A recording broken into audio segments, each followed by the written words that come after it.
కాకతీయ యూనివర్సిటీలోని విద్యార్థుల దుస్థితనాలేమో అది చూద్దాం. ఇప్పుడే లేచి ఫ్రెష్ చేద్దామని బయటకు పోతున్నాం. వాటర్ రావు, హాస్టల్ మాకంటే ఎక్కువ ఇవే వాడుకుంటాయి.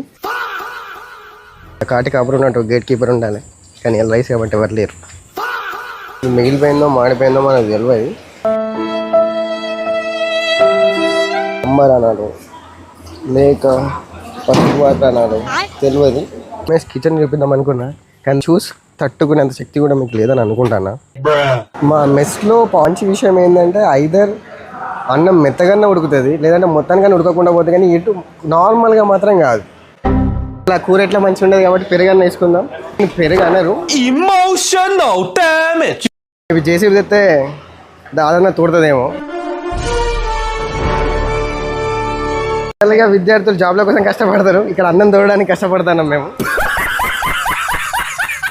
ఇట్లా ఏదన్నా మా కడుపు నింపుతుంది అంటే ఈ వాటరే. ఇది నీట్గా ఉంది కదా అని చుట్టుపక్కల కూడా నీట్గా ఉండాలి అనుకోవడం అత్యాశ అవుతుంది.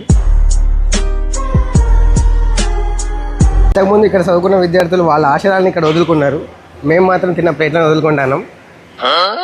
యాక్చువల్ కాకతీయ యూనివర్సిటీ లైబ్రరీలో వాష్రూమ్స్ ఉంటాయి, కానీ అందులో వాటర్ రావు. అందుకే